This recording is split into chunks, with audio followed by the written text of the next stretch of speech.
lafiya, an zo sa lafiya. Duk abin da ake jin tsoro alhamdulillah Allah ya kaɗe shi. Mai girma gwamna, kamar yadda muka faɗa tun daga farko, a matsayinsa na jagora an kai masa ƙorafi akan wannan matsala ta an ɓata manzo, an faɗi magana, an yi kaza. Ga matakin da aka ɗauka, shi wanda ake zargi, wanda ake tuhuma, ya nemi a yi masa adalci, kuma gwamnati ta karɓa.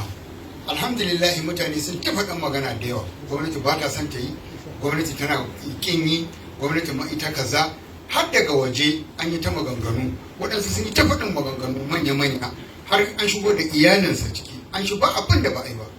A takaice ne yanzu gwamnatin jihar Kano ta ɗauki gaban gabarar cewa a yi taro an yi.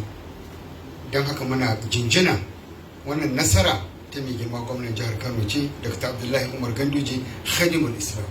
Ya taimaka addini, kuma ya taimaka wa malamai da kishirwar abin da ya dame su, don sun kusa yin bore, amma dai yau komai ya ƙare. Babu shakka za mu yi godiya ga jami'an tsaro na farin kaya, wato DSS kenan, da kuma masu uniform, su kuma 'yan sanda kenan, saboda muhimmancin tsaron da suka bayar a gari zuwa nan aka yi taron nan lafiya, aka gama lafiya. Mai girma kwamishinan 'yan sanda, saboda muhimmancin wannan abu da kuma tsaro, ya turo mataimakinsa, gashi muna tare da shi, ya turo manya-manyan jami'ai, amma sai da ya zo da kansa don ya gaya abu yake ciki, ya ake ciki. Shi ma na farin kaya DSS, bayan ya turo manyan jami'ansa, shi ba ma ya gari, amma yana magana da su, me ake ciki, me ake ciki. To an yi lafiya, an gama lafiya.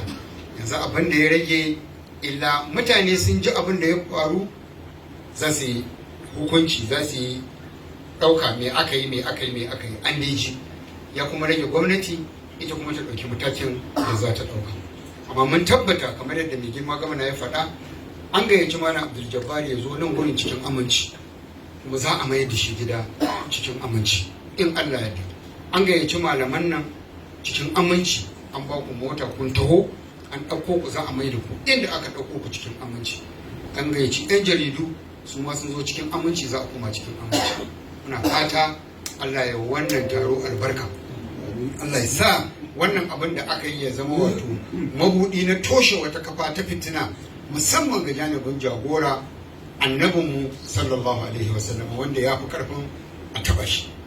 A wannan ya nuna cewa annabi shine annabi, malamai ba za su haƙura ba, mutane ba za su haƙura ba, ko ne aka yi wa annabi ba za a haƙura ba. Muna kuma ba da shawara a gwamnatance, idan za a yi magana a yi daidai da hankalin mutane.